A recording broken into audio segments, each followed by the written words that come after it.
talk about now for like 2 weeks. And we're scheduled to talk about it now, but for the bit, I'm kind of thinking I should try to come up with something else to still make him wait to talk about this just to annoy the hell out of him. I don't even know that he's listening to anything I'm saying right now. I'm listening. Go ahead.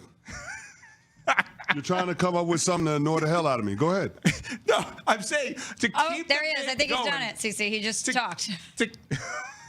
To keep the bit going, where it's like, can we talk about this? Can we talk about this? Can we talk about? And every time we're trying to talk about it, it gets pushed back. But we just can't talk about this topic, though. I don't know. Can we? Well, no, I'm saying Shedeur. We've been trying to talk about it for weeks. I know, and I'm trying to find something else. But why would you want to do that? Just to annoy you, as a joke. It's not going to annoy me. I don't understand why we can't get to it. Adam Schefter was on with us yesterday, every Tuesday, presented by ZipRecruiter, and gave us his assessment, currently based on the reporting, obviously, of the Browns quarterback situation. My guess would be that they're going to go through the summer, and Joe Flacco and Kenny Pickett will sort of be vying for that roster spot. And by the way, I think the winner starts to start the season, and the loser maybe winds up on a team that needs a quarterback, and they wind up trading one of the guys, the veterans. That's how I would view it today. Now, let's see how the summer unfolds. Sometimes there are rookies that come into training camp and light it up, a la Russell Wilson, a la Dak Prescott, a la Bo Nick. You just don't know, and they win the starting job right away. Now, do I think that that's going to happen with Dillon Gabriel or Shedeur Sanders? I would think not, but we don't know how it's going to go. But if it goes the way that it's fairly typical, I would think that they'll carry both rookies, and that I would think they'll try to move one of the veterans. May 21st, leave Watson to the side. I know that a lot of people are saying, hey, he's trying to fight back from the ACL, whatever. He's not going to play for them. We know that. Flacco, Pickett, Sanders, Gabriel. CeCe, what is going to be their QB depth chart, or what should be their QB depth chart? I think they'll move on from Kenny Pickett. He has more value than Joe Flacco does. I think Joe Flacco will be the steady hand that they decide they're going to keep in the room. We know that Joe Flacco is not going to be threatened by any of those other young quarterbacks, and I'm pretty sure that it's early enough in Kenny Pickett's career where he still fancies himself as a guy that should be a starting quarterback in this league. So for the Cleveland Browns, this year is a free roll when it comes to trying to figure out whether or not one of these guys that you took a flyer on in the middle rounds can be your franchise quarterback long term, knowing that you have the additional first-round draft pick from the Jacksonville Jaguars going into 2026, which is a much deeper quarterback draft class. So if Dillon Gabriel and or Shedeur Sanders don't show you enough this year, you're absolutely going to take a quarterback at the top of next year's draft. So I don't understand why you wouldn't give yourself a large enough sample size, give those guys a long enough runway to see what they are or what they aren't. Would you go with one over the other? If you're going to have a free roll, as you said, and test out both of these guys, obviously based on what you see in camp and in practice is going to inform how you move about that. But let's say they're neck and neck. Let's say that you could make a good argument to go with Dillon Gabriel or Shedeur Sanders. Knowing the hype and the conversation that's going to be happening around Shedeur, would you go with him first, or would you try Dillon Gabriel out I'm first? going with whoever my locker room responds to the most. Well, you know that answer now, don't you? It feels like we do with Shedeur Sanders. Just based on how the rookies reacted to him coming off of rookie minicamp, based on what we've been hearing in terms of his interaction with veterans around the building, the coaching staff, it feels like people are gravitating towards Shedeur Sanders. Not to mean that Dillon Gabriel can't be a leader, not to say that Dillon Gabriel can't play, but Shedeur Sanders is the leader in the clubhouse because he's comfortable in that environment, because he's been around the NFL all his life. Mm-hmm. His dad is Deion Sanders. So he's going to acclimate a lot quicker than all of those other rookies, including Dillon Gabriel. You know, there's low-hanging fruit always with the Browns because of how bad they've been for how long they've been. And I think everyone tries to take that. I've done it. We've all probably done it at different times. I think we also need to acknowledge two rookies, one drafted in the 3rd round, one drafted in the 5th round, that both had successful college careers. One is uber famous and accomplished in Shedeur, have both said all positive things about each other so far.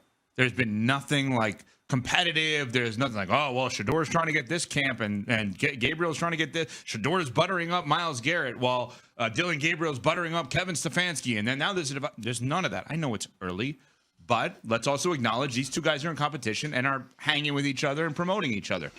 actually good culture with the Browns. Yeah, but there ain't no participation trophies though. Like I know, but I'm just saying, we can't like, share first place.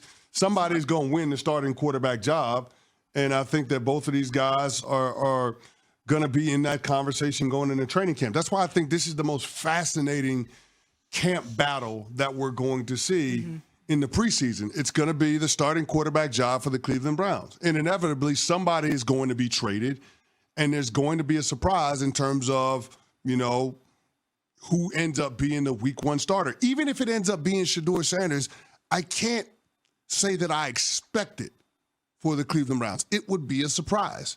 If it ends up being Dylan Gabriel, it would be a surprise. About the only one that wouldn't be a surprise as the starting quarterback week 1 would be Joe Flacco, and that's just because they've got proof of concept with Joe Flacco. Yeah, been there, done that. But everybody else that's in that quarterback room right now, if they're the week 1 starter, it would be a surprise. But I'm not too sure that that isn't the way that the Cleveland Browns should go. Smells, you could follow one quarterback battle in the preseason, Indianapolis or Cleveland. Which one do you follow? Oh, Cleveland, without a doubt. Even though Indianapolis is a top 5 pick and a top, 6 pick. Yeah. Anthony Richardson, Daniel Jones. Cleveland's more interesting. Because of Shedeur. He's a star.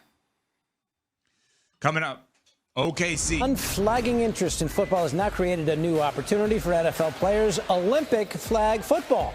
Today at the league spring meeting in Minnesota, the owners gave their approval for the league's players to take part in the games, starting with the Los Angeles Olympics in 2028. Here's Jeremy Fowler with more on this. America's game on a world stage. That's how NFL VP Troy Vincent described the league's unanimous vote, allowing players to participate in flag football for the 2028 Olympics. The NFL's pumping excitement with this one. Star wideout Justin Jefferson was on hand for the press conference, calling the chance to play flag football in the Olympics a childhood dream. And the league expects significant player backing. As Vincent put it, players will want their Steph Curry moment. Coming Wednesday, debate fireworks with the tush push, which is alive but on the ropes. Owners are expected to vote in the morning whether to eliminate the ability to push or pull a ball carrier, which the Eagles have mastered. There's some early momentum here, but owners need 24 votes, a 3/4 majority, to pass the proposal. I've talked to several teams that are hoping to get rugby-style football out of the NFL. Playoff reseeding based solely on wins and losses will also be discussed, but the people I've talked to consider that one a long shot, though they do agree reseeding seems inevitable when an 18-game schedule takes effect in future years. From the NFL spring meeting, Jeremy Fowler, ESPN. Back on SportsCenter, where we are getting our first look at the shiny new toy in Dallas. George Pickens, by way of that trade with the Steelers, wearing his new temporary question mark number at Cowboys OTA. He's gone his 14. That's so Pittsburgher go. He's now 13. It plays well with number 88. We can compliment each other. If he's tired, I can guarantee you I'm not. You know, so just being his backbone and being here for him and letting him know that he got some help on the other side for sure. That's a dog and that's willing to win, and I'm going to do everything in my power to do that. I think CD said it best. I saw his comments, right, where we don't have a one. We don't do A's and B's. We think that there's a one over there. CD said it. And if you look over there, there's a one there. So I think that's the way that we view GP. Look at that guy's tape. You see what he does, the kind of receiver that he is. He's going to win the one-on-ones. He can win 2 versus 1 if he has to. Very, very talented guy. And when you can add him alongside of CD and the rest of the weapons that we have, I'm super excited. Well, over the last 2 seasons, Lamb has nearly 1,700 more receiving yards than any other Cowboys player. That is the largest gap between any team.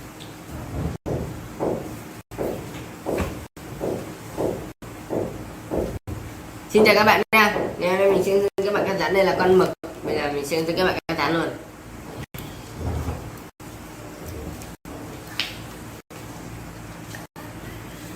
Em ơi, bạn sơ đây.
không có